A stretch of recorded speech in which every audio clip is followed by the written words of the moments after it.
What's going on, guys, and welcome back to Footy with an Edge. We're back again with another episode of the Stat Patters podcast. Today, we're doing something a little different. We're trying to predict who INEOS will sign in this January transfer window and why they are likely or unlikely to sign them. This is a special feature episode because the script has been written by our very own Shailin, right? Claps, claps, claps. He's a valuable member of the community, so we appreciate his enthusiasm because both Rishi and I are looking forward to learning something new and sharing that something new with you guys as well. So, Shailin, what have you got for us in store today? Thanks again, Andy. And today what we're going to be looking at is what other elite clubs actually do when they go through transformations like we're going. We'll look at the different types of profiles of players that they need to bring in and why they're doing something like that.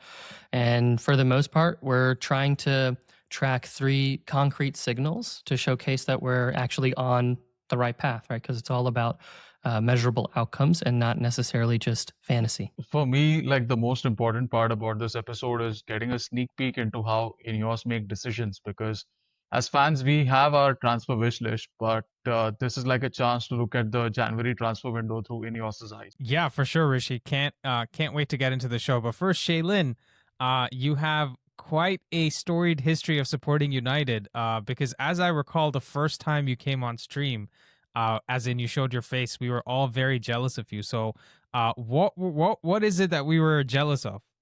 Yeah, so my family is historically a family of Liverpool fans.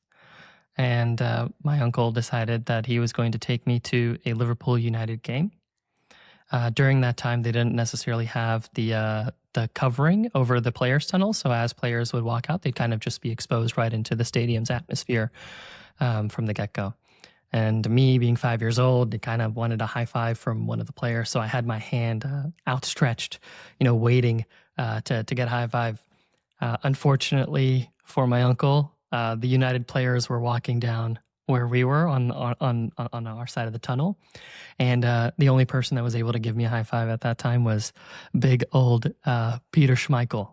My uncle, tells me to this day that he lost his nephew to the hands of a great big Dane. Because after that, once I got the high five, I was all about United. Since then, I wanted that team to win. And I did see a victory. It was 2-0. I just don't remember any part of it since I was so young. The only part I remember was really just getting the high five. That's so awesome, cool, man. dude. Yeah. And let's just say this: I think Shailin's got a vet in his family as well, so that Great Dane joke works pretty well, doesn't it? But that's awesome, dude. I mean, count us all jealous. If you guys want to, leave some expletives for Shailin in the comments because you're jealous, I will allow it. Just saying that this is the only time I'll allow it. But okay, cool. So we're gonna talk about the INEOS playbook, right? Which is how they make decisions. Before we get into which players we're gonna buy, let's try to understand who INEOS are because their approach to football comes directly from how they operate in the petrochemicals industry. And they're like VCs, private equity, combination of both, right? We've talked about this in our lives quite often. So Shailin, why don't you walk us through this a little bit?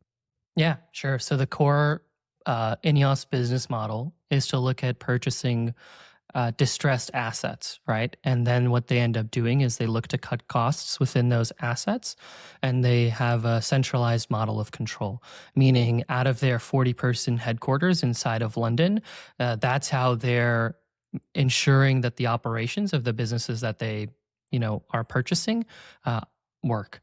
Effectively, what they're trying to do is stabilize something that is hemorrhaging or bleeding cash. And we've seen that inside of United, right, prior to their minority stake.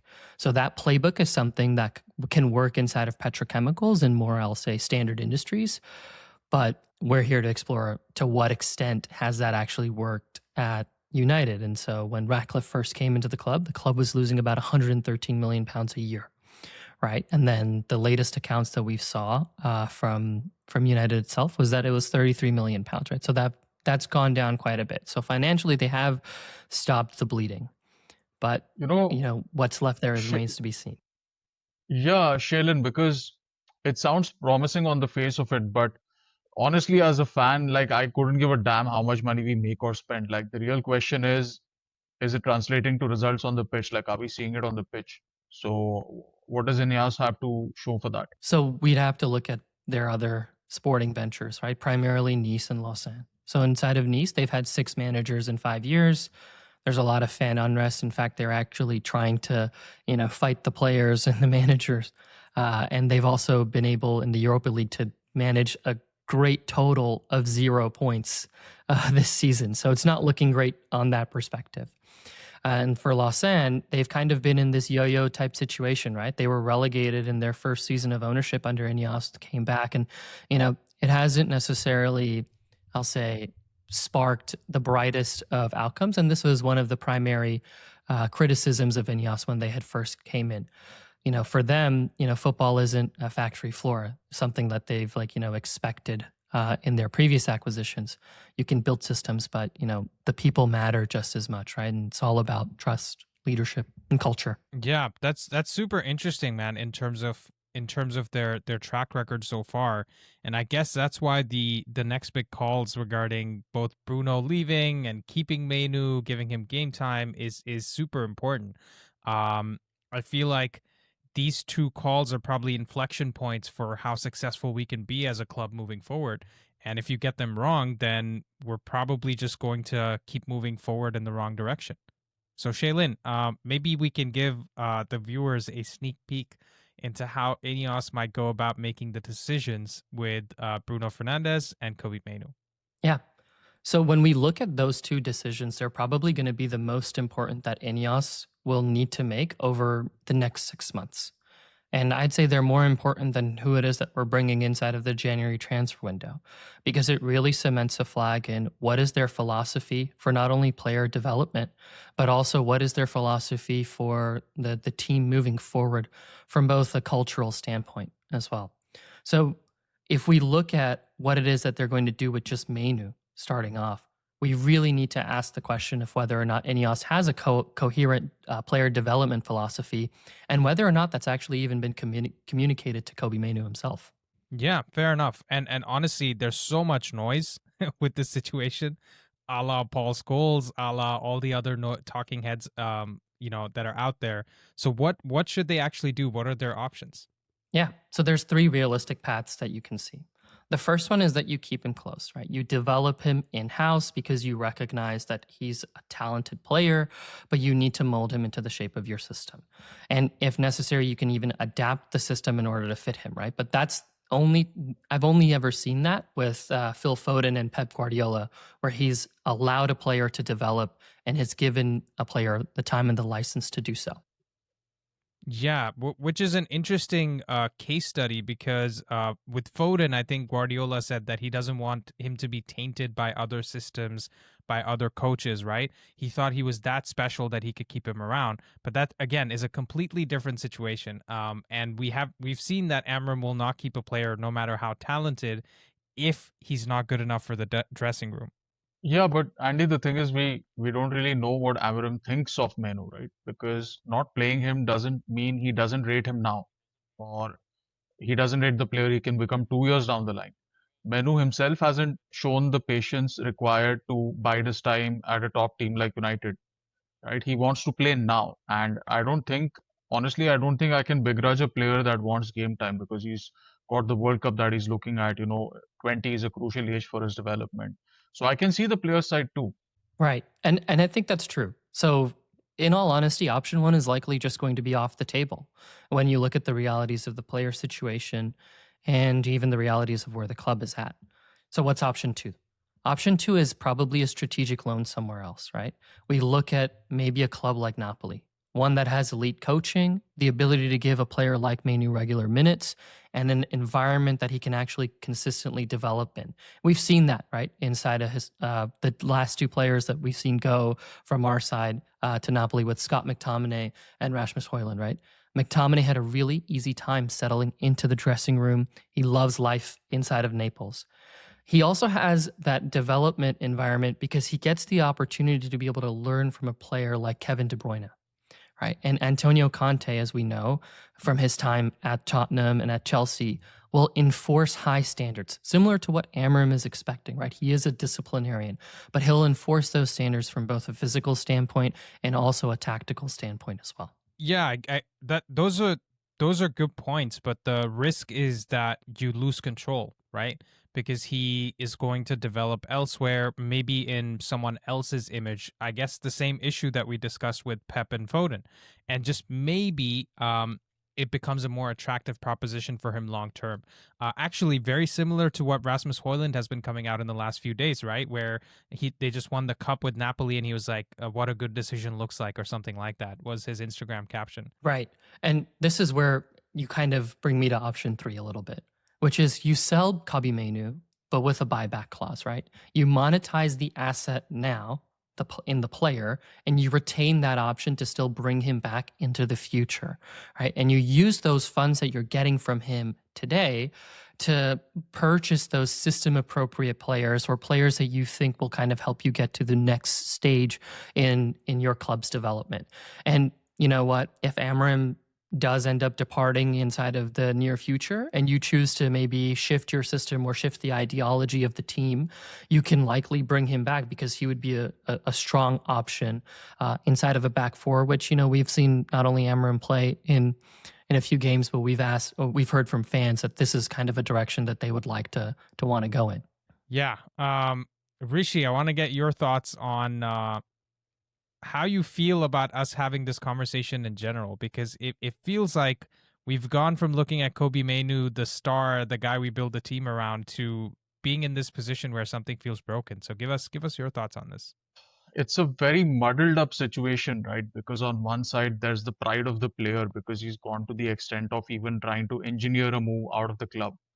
So how does he come back to United, right?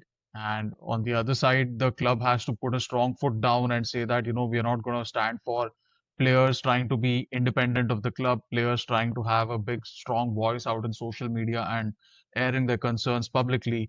So it's two strong opposing forces. And I think to add to this confusion, or to add to this difficult choice that we have to make, Bruno's gotten injured. So there's a chance that we might keep him for a season, right? Because see, Bruno's gotten injured now. You don't want to bring him back and play him every game again. You want to scale back his playing time consciously.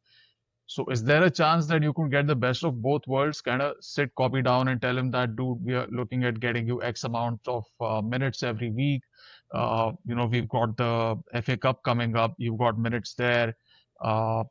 Because, see, my read of the January transfer market is it's a terrible market for a panic buyer and for a desperate seller, right? And United seem to be like a panic buyer and a desperate seller like 12 months a year. Forget what kind of market it is. So that's the thing for me. Like I really don't know what's the right call with this, because I don't know. I'm hoping for some sort of insight from you guys. What do you think we should do? Yeah. So Shailin, based on what Rishi said, what do you think INEOS will actually do with Mainoo? Yeah. So there's the thought that they're actually going to sell him, right? And they're going to likely want that buyback clause.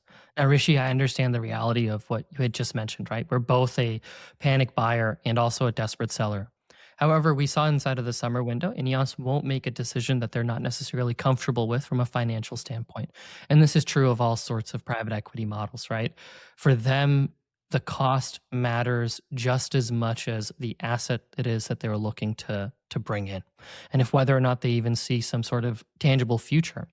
So for INEOS, this is going to be more of a test of whether or not they have a coherent philosophy behind what it is that they're trying to then do with the player, right? If they loan him with the clear plan, then great, right? If they keep him and there's a defined role, that's also good, right? But right now, that confusion that exists isn't necessarily a strategy that has been communicated out, which is why I think they're actually going to go sell him and use that deal to possibly fund, somebody like an acquisition like Semenyo.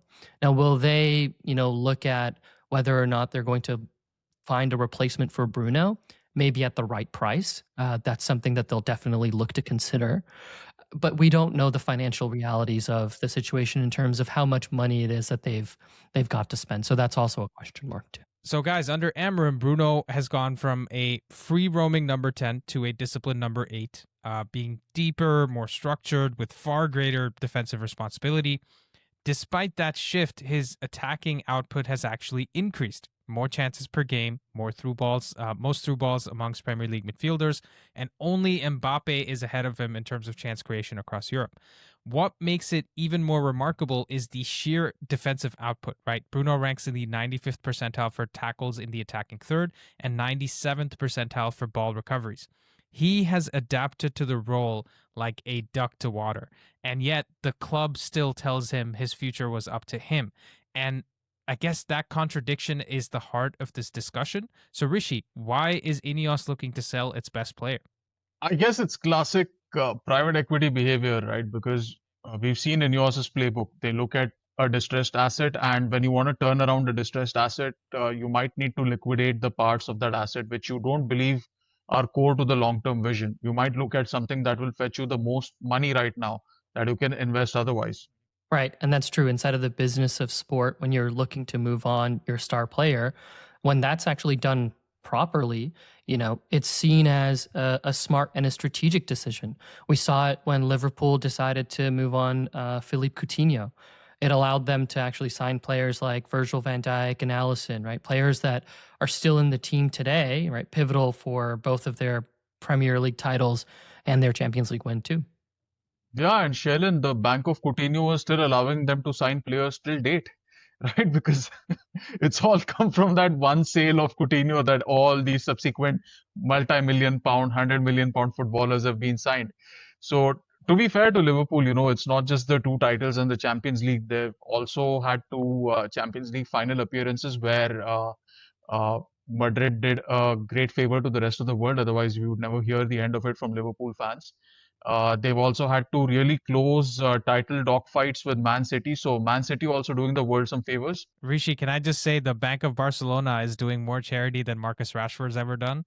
Because they're keeping, Liverpool afloat. They're keeping Dortmund afloat with the Dembele money, and now they've sold Dembele to PSG to get them the Ballon d'Or and the Champions League, right? So Barcelona's doing they have a lot of goodwill in the world of football. Yeah, they used to have UNICEF on the front of their shirt, right, for the longest time. So they've always been charitable. Yeah. So jokes aside, Shailin, how do you think INEOS will finally land on Bruno? Like, what do you think they'll do? And this is a really interesting question because it's really dependent on whether or not INEOS are fully bought into this idea of Mission 21, right? When they said they wanted to win the Premier League title by the club's 150th anniversary. So you have a really great player in Bruno, right? He's 31, and despite that, he's still putting an immense amount of effort in staying fit. And I think he still has about 3 to 4 elite years that are probably left within him. But there's also a cultural aspect because he is the bridge between what INEOS is trying to do in terms of revamping the club and the standards that they're looking to set to translating that to the players. He's the only one that I've seen that can actually translate those new demands to the younger players. So if INEOS doesn't explicitly build around him, I also think they're going to be wasting their most valuable cultural asset as well. But the other option that still remains is, the other option that remains is that, they have to rebuild him inside of the aggregate, which is what we've seen clubs like Tottenham do when they tried to replace Gareth Bale in the past, right? Liverpool didn't necessarily make that move with moving on Coutinho because they wanted to sign in other areas that they felt like was a need. And at United, we definitely have a lot of areas where we feel like, we need to fill in some holes and some gaps. Shailin, the interesting thing here for me is that because we're on the outside looking in, is it possible that INEOS have already made the mistake of going past their best cultural asset? Because we've seen Bruno come out and do the Canal 11 interview, him come out and speak pretty confidently with Rio as well. So maybe the decision's already been made by INEOS that we want to move on from Bruno. Why do you think that is? At the end of the day, they are a business that's trying to run a football club like a business. And I think that they can't necessarily look past the 300K wage that Bruno has. And dropping that from their wage bill will be really instrumental if they want to, bring down that wage ceiling to a level where they saw the likes of Liverpool performing at or operating at in order to be competitive. You might be right, Shailin, because they're most likely getting rid of Casemiro, who's on 350 or 400 grand a week. And they don't want the next crop of players like the Cunhas, the Mbumos, the Sheshkos to have like that one good season or a better season than Bruno and then come and ask them for a 300k salary because we made that mistake with Sanchez, right? We gave him 450 grand a week, 500 grand a week, and because of that, De Gea came and asked for more money, and he was like the highest paid keeper in the world. He was making 375 grand a week. And then Herrera's agent, he kind of pointed at Sanchez's salary, and then he said, "My client's worth at least 350 grand a week." So Ineos desperately wants to avoid such conversations, and I think somewhere they are right. But sacrificing your most important asset would be really stupid, according to me. Right. And I think there's another option too, right? Where they give Bruno a new contract, one that's on par with Cunha, Mbuma, and Sheshko, right? Maybe just a little bit more to still retain him as the highest earner inside of the club, and can kind of keep him for an additional 2 to 3 years, right? Until he's 34, 35. I think that nets out to about 225k a week, right? And then he can leave for Saudi or Italy or wherever, right? We can even hand him a potential extension. But this is where I think my concern is like, what do you need to do next in order to move this team forward, in order to build this team, especially when Amorim needs, time in order to get it right. Shailin, if I may just add here, even just reading that out seems disrespectful to me, because if any player has earned the right to make 300k in the Premier League, it's Bruno Fernandes. Right? I honestly don't think that would make any sense for us to ask him to take a wage cut. And the other thing about setting standards or setting the wage bill, anchoring the wage bill well, I think Bruno's the only player you can look at and say, actually, you know what, that guy deserves 300k, even as another player's agent, and saying, what have you done for me that is anywhere close to Bruno to demand 300k, right? I think the problem comes in with what Rishi was saying earlier. When you start paying a goalkeeper 375, when you start playing a useless forward 450,000, and even Casemiro, I understand, right? Because he's won the Champions Leagues, but he's not really at that level right now. But that's an interesting conversation. Let's move on. Maybe you guys can tell us in the comments down below if you agree. Should Bruno take a wage cut to stay, or does he, is he right to demand the same wage that he's on? But let's move on to our next segment, which is what elite clubs actually do, right? So let's look at Arsenal as an example. I mean, Jim Ratcliffe seems to be a fan of all the other clubs but Man United, because he can't stop talking about Arteta and Arsenal and Chelsea and what they've done. But Arsenal gave Arteta time to be terrible. They finished 8th twice, and then I believe 6th or 5th, after which they started, getting into the second place battle. So where is that patience at United, Shailin? Why do you think we're going to see that? I think the difference between us and Arsenal is that Arsenal had a really coherent thesis when they hired Arteta, and then they stuck to it. We've seen that INEOS is trying to do that, but there's still just a lot of noise around the direction that they've gone inside of the year, right? They extended Ten Hag's contract and then fired him, several months later. Ashworth was in, and then 5 months later, it was out, right? They're being very reactive, and I don't necessarily see that as the pattern to build patience in. Now, I know I just said that, it's not necessarily a pattern that we've seen that's going to establish patience, but we also have to look at, the recent months as well.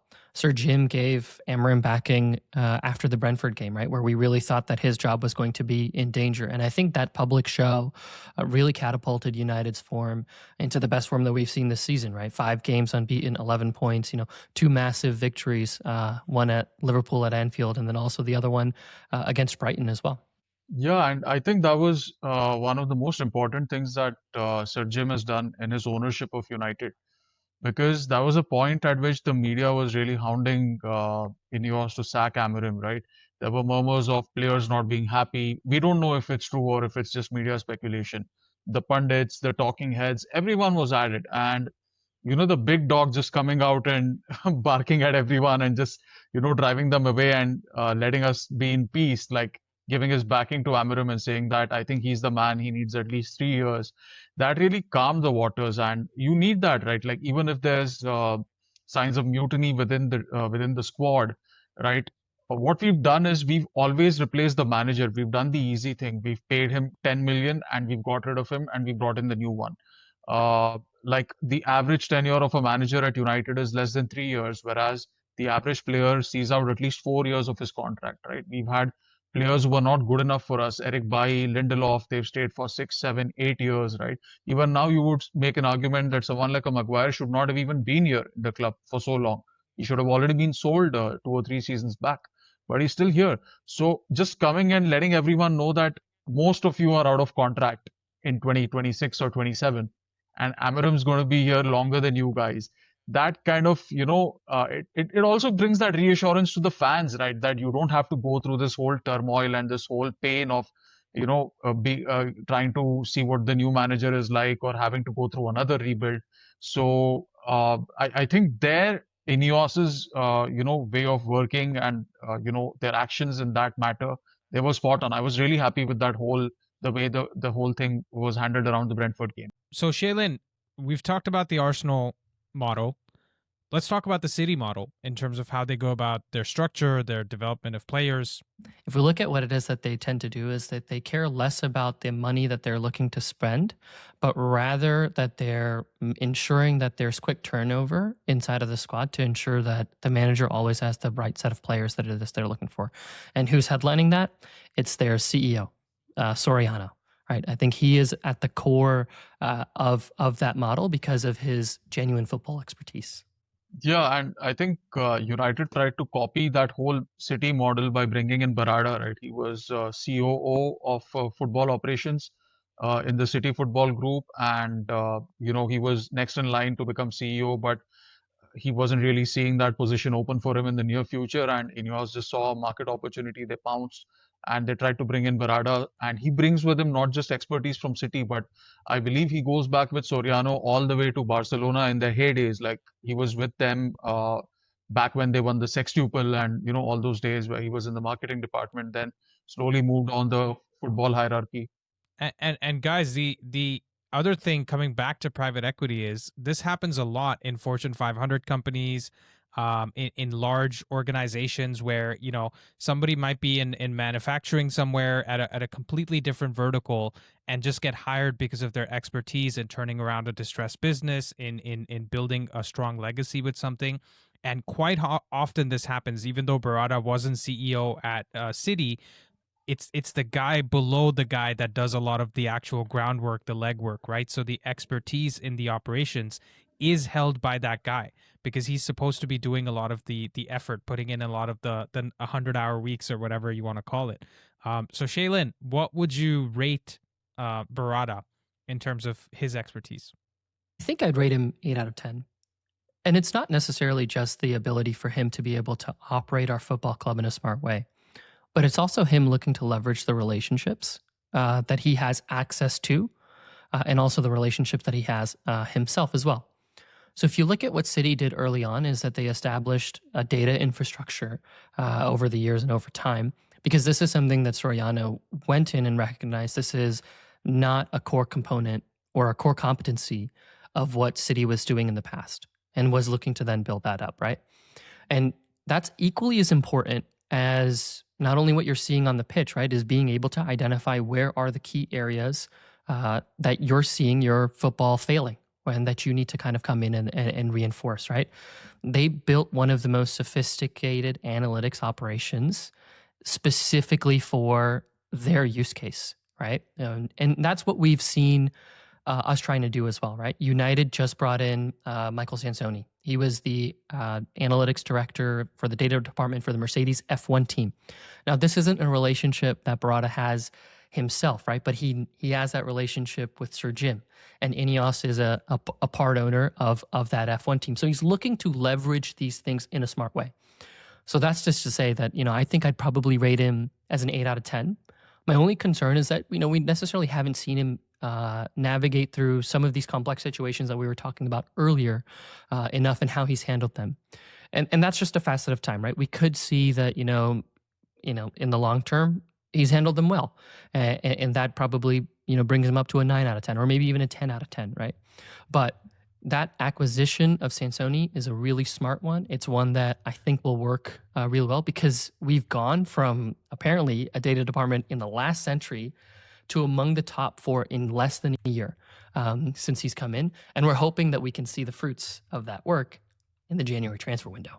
I think Shailin, just even the idea, even before we brought in Sansoni, I'm not sure when he exactly came in, but I believe even in the summer transfer window, the idea that United were operating on was we want to sign overperformers of XG, right? We want to sign people who are better at finishing, who are better at creating, and they do more than what a standard game state would dictate, right? They're the people who influence the game state.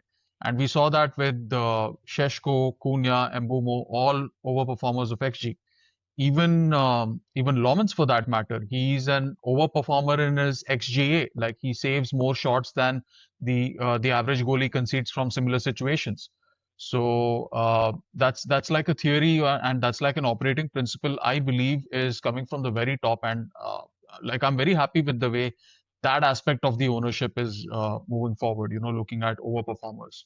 Yeah.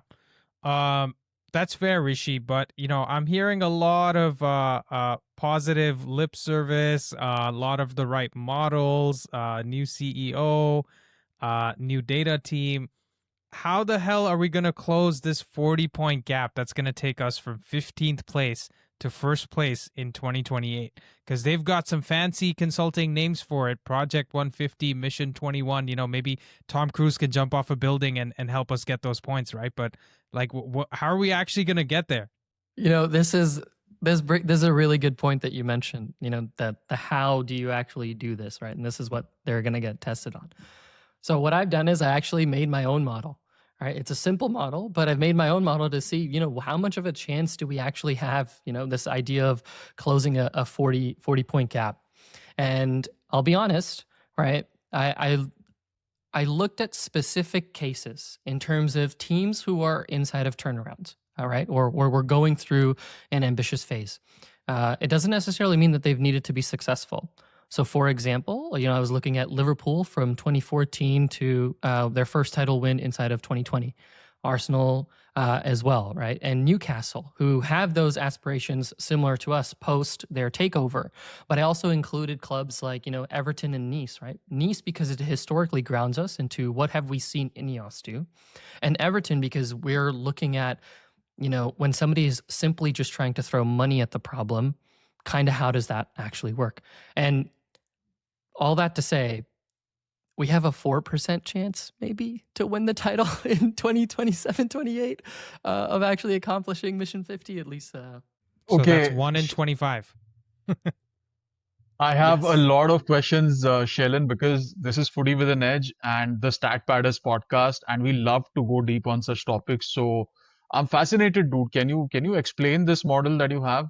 So when I looked at the model that I had made, I ran a Monte Carlo distribution. This is a simple way of just saying we did this 1,000 times to understand the different types of outcomes. And again, as I mentioned, it's a limited amount of data because I was really looking at the efficiency of how teams are spending their money. And so here's kind of where we'll probably land at our current rate of progress is about 63 points inside of 2027-28. Now, that's not necessarily going to be enough, to win the title. I think that's what, a 13-point difference of where we've been. And we're looking for maybe a 40-point difference, which is why us getting to even these 90 plus point seasons, it's really rare, right? There's only been 2 instances out of the 1,000 times that it's been done. But we've seen in the past, right? 80 plus points can probably get you at least to a Shailin, title challenge. Are you saying that based on where we've been, you're predicting 63 points in 2028? Yes, Based on that's how exactly we've made decisions? Okay. Okay. Yes, this is based on how we've made decisions under INEOS, right? Right. And again, we have a really small sample size, right? Because to be honest, the difference between us last season and us this season is only what, 3 or 4 points, right? It's just one victory, and we've spent how much money in order to gain that? This is why this type of stuff will matter, of how do we then purchase players to do better. Now, it's not all doom and gloom, okay? If we look at spending in terms of other clubs that have done this, we have seen massive spikes happen, right? But this requires spending over time to actually, do its work in terms of generating that compounding effect. I think the biggest one we've seen is Liverpool, where they had 75 points in their third year of that rebuild under Klopp, to 97 points in that fourth year. And that still wasn't enough to get them the title. And in the following season, they spent more to just get an additional 2 points, which then finally, ended up securing it. And what we're really looking at is this 83 or 84 point mark threshold, which is trying to get us to, getting the title. We've seen it when, massive point increases over time with Arsenal, right? I think they've been increasing about 8 points a year. So from on average, so from year one with 61 under Arteta to, year four where they were at 89 points. And these are things that we're looking at. But these decisions that are being made by the club in terms of who it is that they're going to bring in, is it going to be the likes of a Semenyo? Is it going to be the likes of an Elliot Anderson? Will we actually see them push us up during that time? That's, still to be determined, I'd say. So, Shailin, I'm just wondering here, is there like a comparison to be made that Arsenal signed X kind of players or Liverpool signed X kind of players, and that's the reason we should go and sign X kind of players? Like, basically, is there any common trait across these signings that kind of guarantees us? Because we've spent money before. I mean, the rivals love to point that we've spent £1 billion and not got anywhere. Is there a way to determine like what are those factors we should be looking at in players or even positions that would help us, get close that gap? Yes. So I think one of the points that you had already made that we've identified is we're looking to sign XG overperformers. When Liverpool had sold Philippe Coutinho in both that summer and January transfer window, we saw the likes of Virgil van Dijk, Alisson, and Salah come in. So if you look at the numbers from their previous season, their XG was at 78.2 in the season prior. After signing, Salah, they had an XG of 84. But if you look at their XGA, this tells an even different story, right? They went from a 42.1 XGA in the previous season to a 38.4 XGA in the following season. So not only did their output in terms of scoring goals increase, but also the defensive output in terms of preventing goals then decreased. You can see that that's a difference of about 45.6 XG. And that's when you really see that massive jump actually come into play, where you're able to see swings like the 19 points that Liverpool had made. And this is kind of what brings me to, what we're seeing here, is if we're able to continue to actually improve XG, our difference, by 5 each and every single year, we likely then end up getting to a 30% chance of winning. And again, this is keeping in mind that this is not necessarily just our XG is increasing by 5, but our XG difference, right? The difference between goals scored and then goals against, improving over time as well. But how do we do that? We need to have some elite levels of efficiency in the way that we spend. And currently, that's not the case. So, Shailin, is there a way we can quantify this? Like, do you have an idea of how much we should spend in January of 2026 or summer of 2026? And then how much money would we need to spend in the summer after that? Because all these teams that we looked at, right, they spend a lot of money, right? And most of their decisions turned out to be right. And that amount was anywhere, say, between £200 million and to City maybe spending 200 just in the winter window, and then maybe another 250 in the summer, Liverpool spending 450 in one summer. So what's that minimum viable amount of money that we need to spend? Do you have like a hypothesis for that? Yeah. So we said that we need to close about a 40-point cap. Now, the elite teams are typically spending about 10 million euros per point. Okay, this is data that I've sourced from Transfermarkt. And so the currency is in euros. I know we're used to pounds and dollars, but we'll just look at euros, for example, because I think it still makes a good enough point in terms of efficiency. When we look at what Liverpool did under Klopp, they had elite levels of efficiency, right? So they were able to gain, 4.62 million points or 4.62 points around about, I would say, per transfer window as a result, right? But they also spent in the aggregate hundreds of millions of pounds, right? The Bank of Coutinho never stopped. And this is where we also see some failures too. When we look at Everton under Farhad Moshiri, they were actually losing points despite having spent so much money. So in order to make up a 40-point gap, I think we're probably going to be in the range of about 450 to maybe even 500 million over the next 3 to 4 transfer windows, which I think is realistic for United to spend, but it really matters in how smart the acquisitions are. And that doesn't necessarily just mean a success rate of about, like 50 or 60% per acquisition. We're actually looking at an 80% plus success rate per player that we've signed. And that's really difficult to do. We've seen that with Man City under Sheikh Mansour, even though they've been spending years and years over time. It took them a while to actually get to the point of, actually winning their first league title. And even under Chelsea with Abramovich and looking at the first early areas, yes, they were able to do it in a historical low of, 2 years, right? But they spent a significant amount of money in order to get that. But the bar was also lower back then. This year, in years moving forward, the bar is higher for us. Yeah, so those are very interesting points, Shailin, and dude, hats off to you. Like this is some great, incredible research and incredible financial modeling as well. Statistical modeling, fantastic stuff. Uh, so I guess now the next question is, now you said that we need somewhere around 70, 80, 90% efficiency maybe, which is unprecedented, right? Say we spend 500 million, say 250 between winter and the summer window, and then another 250 in 2027. Maybe we don't close that point gap. What do you think is a realistic chance? Like, say 2025 and 2026, we end somewhere around 62, 63 points, which looks like achievable, right? And it depends upon whether we can get those extra 4 points required to definitely qualify for Europe. So maybe we finish at 63 and we need to make up another 25 points to win the title. If we spend that 500 million between the summer of 26 and 27, what do you think is a realistic points total in 2027 and 2028? Like, where do we end up realistically?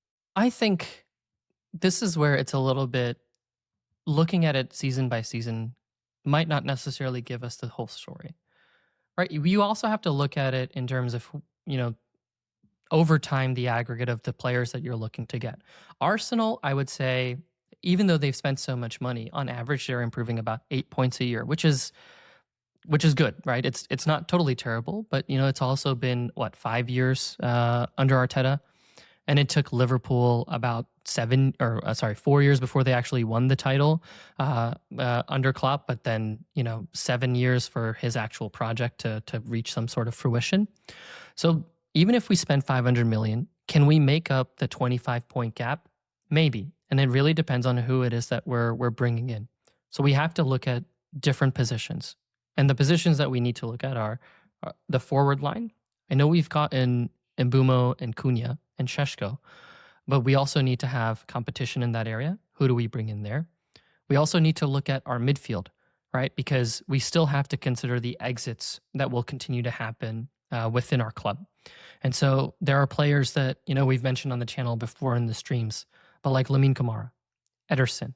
And these are not necessarily us just looking at XG overperformers, but are they performing the necessary actions that we need them to do in the statistic picture as a whole, right? And this is, I think, where can we get to that 30% chance of, maybe even winning the Premier League title by 2028? Absolutely. But the signings we make today will matter the most to get us there. I think if I may just interject here, the important thing is to look at this from a sabermetrics perspective, right? Which is, if you guys have seen the movie Moneyball, which is like, about baseball and how they kind of use the underlying stats to build together a picture that fit within the goal that they wanted to achieve, right? So if we're looking at 30 points, I think INEOS are looking at it as like, if we get player X, how many points do they actually add to the team, right? And this is exactly how Ian Graham, the director of research at Liverpool, was looking at it, right? They had essentially a points total that they looked at, and they said, if we swap in player X for player Y, how many more points does it add to our season tally, right? And the answer is, it's, again, at the risk of having people just turning their screens off,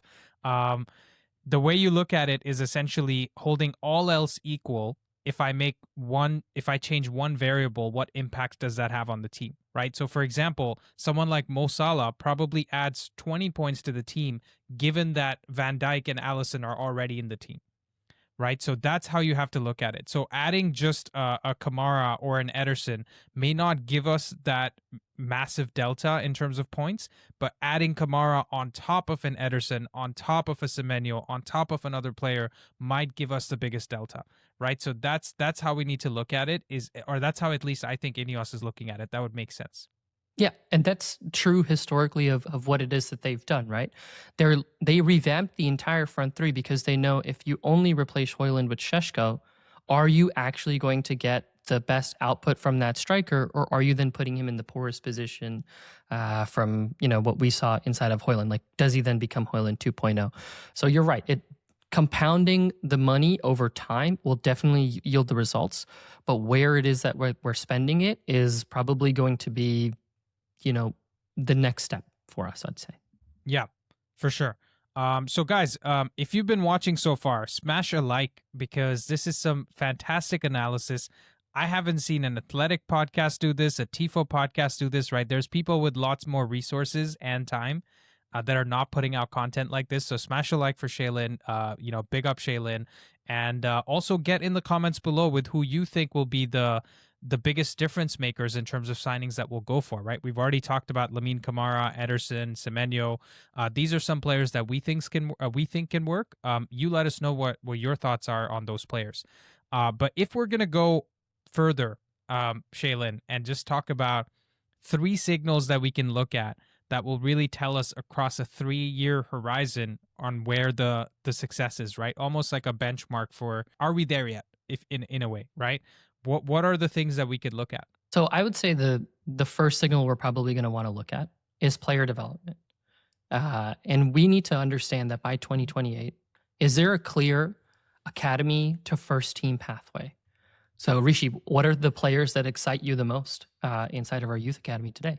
Oh, of course, there's the names that are commonly known these days. There's JJ Gabriel, there's Shea Lacey, there's Fletcher's kids. Jim Thwaites. That's a good name. Jim Thwaites is a very good name.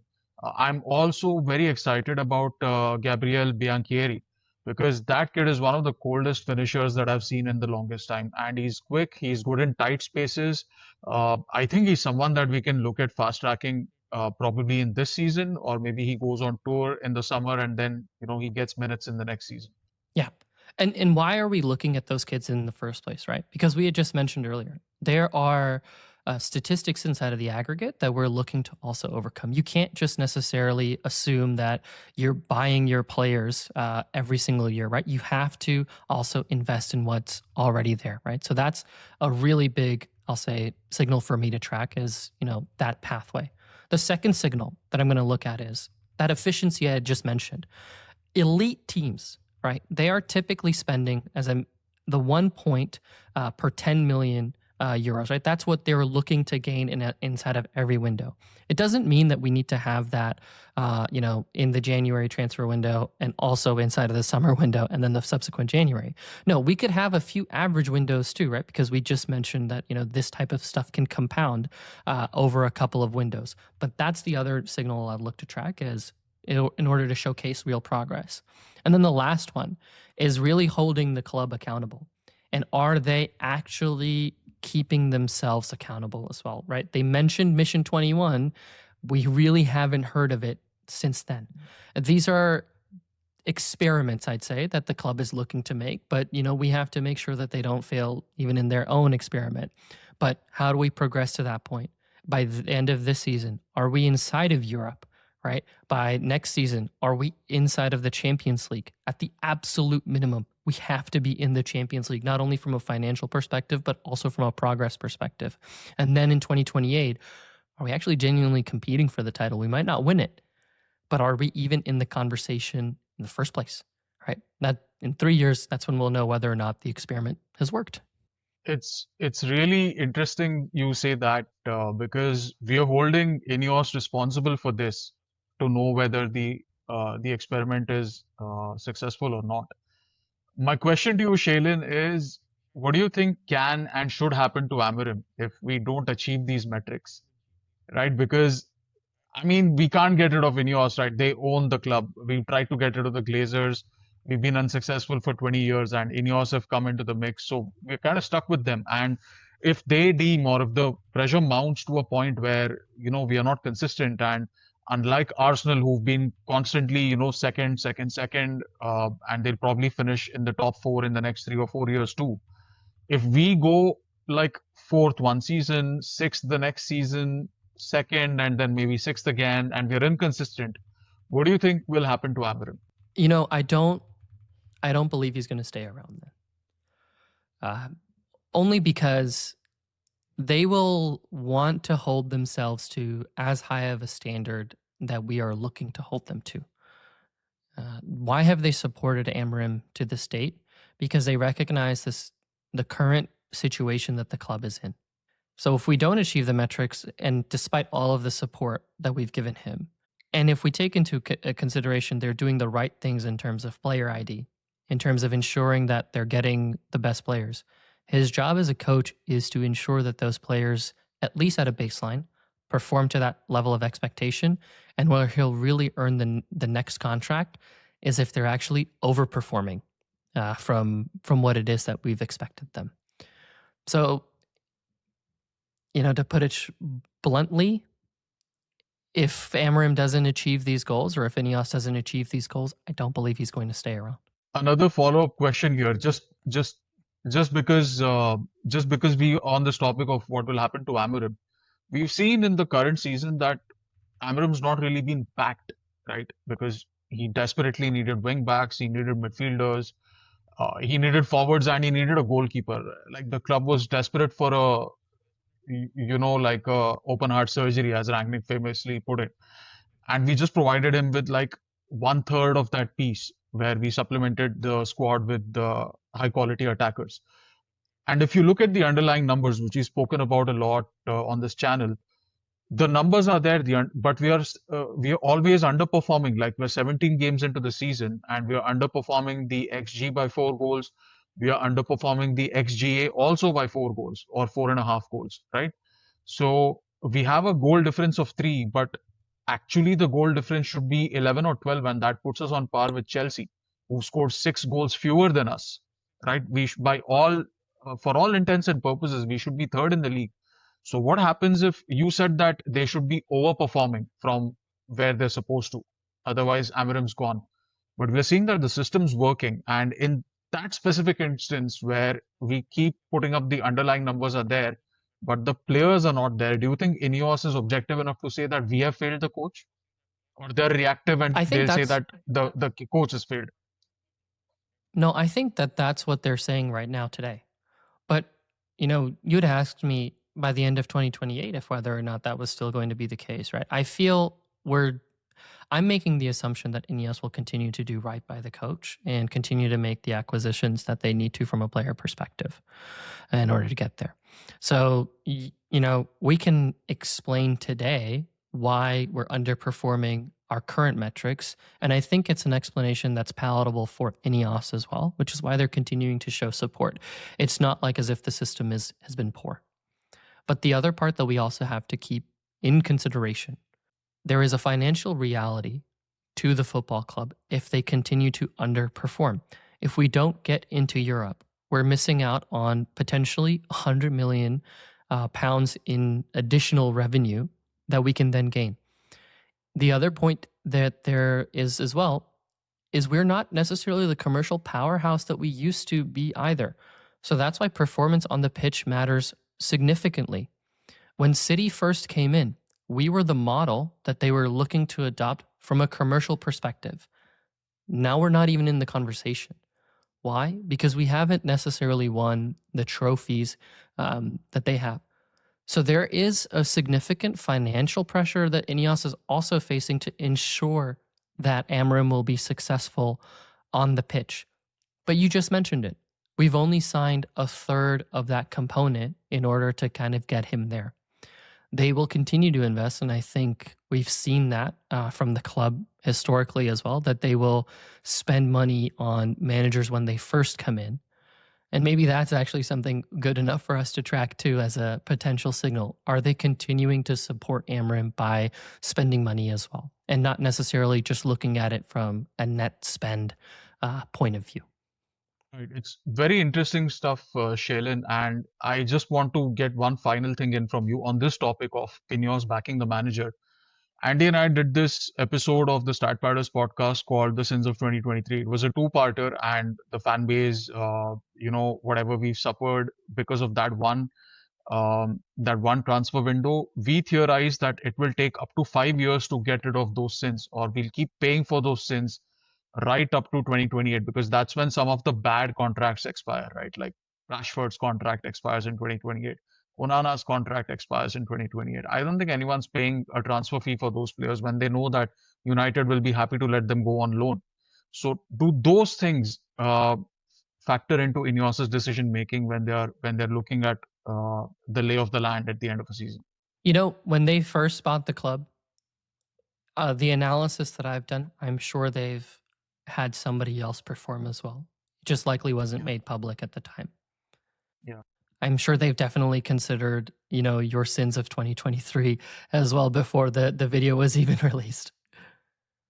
Why I don't think it'll matter nearly as much is because they've also shown us they're willing to take losses on the books to move forward or to move players on that don't necessarily fit into their core vision of the club. We've seen it with Rashford, where they've allowed him to go on loan to Barcelona and a fee that is, peanuts compared to what the actual value is. They've taken a massive loss on Anthony. So for them, as they had mentioned it before, right? Sir Jim has said, if I'm looking to make money, it's going to be in chemicals, not in football. So I'm optimistic, I'll say, in that if they don't feel like a player currently or will continue to fit their vision or currently even fits their vision, they'll move him on for sure. Can I just say, first of all, this has been an excellent episode. I've been as much a viewer as a contributor, to be honest, because there's a lot to learn. It's a lot of detail that we've gone over, and like Shailin has said, I'm sure the club has done this analysis by themselves. It's just never been made public, because why would they? But this is a peek into the structured decision making of a football operation, right? And I really appreciate that. So thank you, Shailin. But one thing that we haven't really discussed, there's every chance that INEOS does everything right, Amorim does everything right, we get the right players in, and it's still not good enough to win the league, right? There's a chance where, all the right ingredients go in and the dish still doesn't taste good. And that's the scenario that I have a question mark over, because does that then mean the private equity heads that have had all this success in their career just say, we're ready to fold and let's move on, right? So that is the next question that pops into my head. So for those of you that are still watching, if you want to see us theorize what a future without INEOS could look like, we could definitely work on another episode with Shailin and kind of come out with what the potential exit of INEOS first looks like what would need to happen for them to actually sell, and what could the next thing look like, right? Would it be Qatar? Would it be somebody else? Because that's the natural next question for me, because we've talked about everything they can do to get this club into the right position. And that's one of the reasons why private equity also succeeds in the world in general, is because they can get a business to a position where it's a lean operating machine, and then decide, okay, does somebody else have the passion to take this on to the next stage? We'll our job is done. Let's move on. So maybe that's what INEOS does eventually. But I think that's kind of the natural next question. So get in the comments, guys.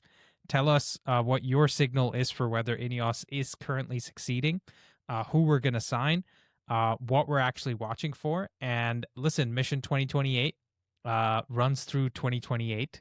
Or sorry, Mission 21 runs through 2028. So we'll be here paying attention, closely watching, like the financial Batman, I guess. Until then, thank you, Shailin. Any last words? No, this was a pleasure to have me on, and I really appreciate your compliments on the research that I've done as well. Thank you. I hope it's valuable. Yeah, I learned so much, dude. It's always fun to just kick back and just look at a master in work at work. So I was really impressed by what you came up with. It's stuff that the audience of this channel craves and appreciates. So thank you so much, Sharon. Thank you for doing this. Yeah. And guys, Shailin's just set the bar for what a special Stat Powders episode looks like. So if you guys want to get involved, it's got to be this or better, okay? But you know where to find us. Join the Discord. Please send your compliments Shailin's way. And, if you guys have something nice to say about us, say it on the comment section as well, right? Cool. Thank you guys for watching. We'll see you next time. Peace.